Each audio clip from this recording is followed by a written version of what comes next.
स्वागत है आपका हमारे YouTube चैनल नॉलेज 360 पर। दोस्तों, क्या आप जानते हैं कि एक छोटे से गांव में जन्मा एक साधारण लड़का कैसे भारत का मिसाइल मैन और करोड़ों लोगों का प्रेरणा स्रोत बना?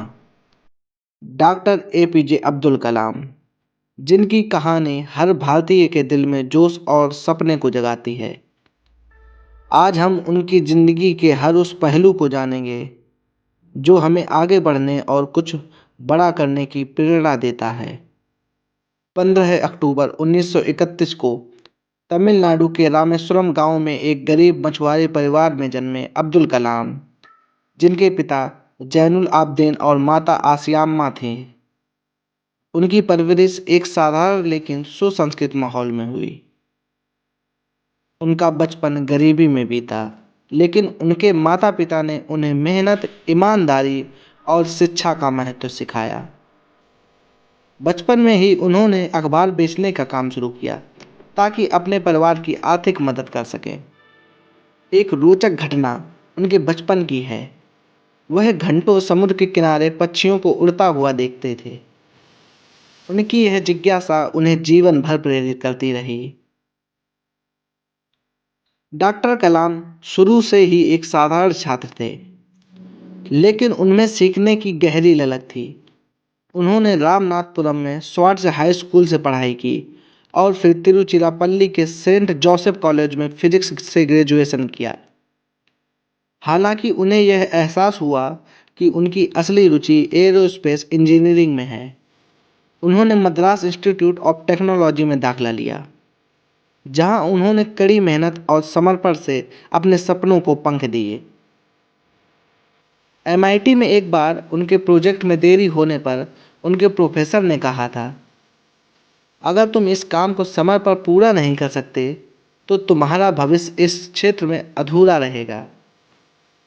इस बात ने उन्हें प्रेरित किया और उन्होंने अपने प्रोजेक्ट को समय से पहले पूरा कर दिखाया। अपनी पढ़ाई पूरी करने के बाद डॉक्टर कलाम ने अपने करियर की शुरुआत DRDO से की। वहां से उन्होंने इसरो का रुख किया।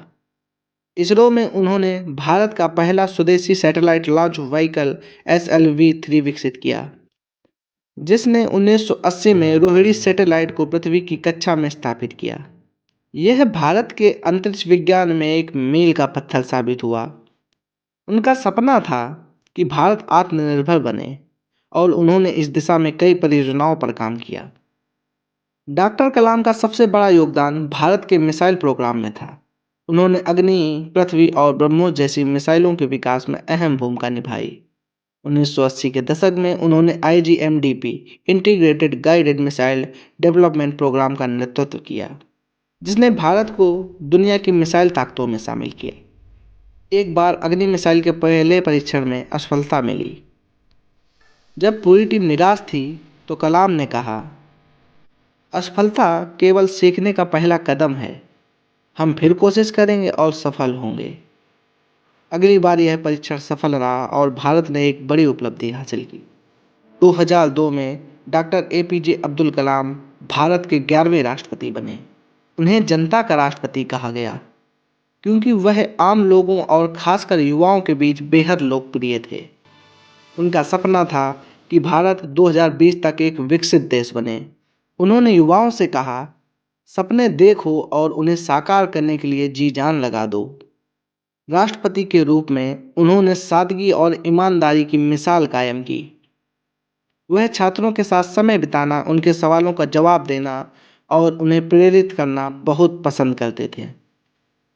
राष्ट्रपति का कार्यकाल समाप्त होने के बाद डॉक्टर कलाम ने अपनी जिंदगी छात्रों और शिक्षा को समर्पित कर दी। उन्होंने कई किताबें लिखी, जिनमें wings of fire, ignited minds और इंडिया 2020 शामिल है।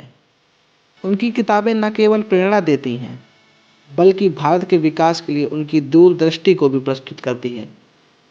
डॉक्टर कलाम की सादगी और अनुशासन उनके व्यक्तित्व का हिस्सा थे।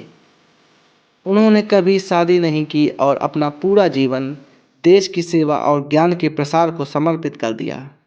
वह हमेशा कहते थे, अगर आप सूरज की तरह चमकना चाहते हैं तो पहले सूरज की तरह जलना सीखें। 27 जुलाई 2015 को शिलोंग में एक भाषण के दौरान डॉक्टर कलाम को दिल का दौरा पड़ा और वह हमारे बीच नहीं रहे। लेकिन उनकी प्रेरणा आज भी हर भारतीय के दिल में जीवित है। उनकी अंतिम यात्रा में हजारों लोग उन्हें श्रद्धांजलि देने पहुंचे। उनकी याद में रामेश्वरम में doctor APJ Abdul Kalam memorial स्थापित किया गया। डॉक्टर कलाम का जीवन हमें सिखाता है कि सपने केवल वही नहीं जो हम सोते समय देखते हैं, बल्कि वे हैं जो हमें सोने नहीं देते।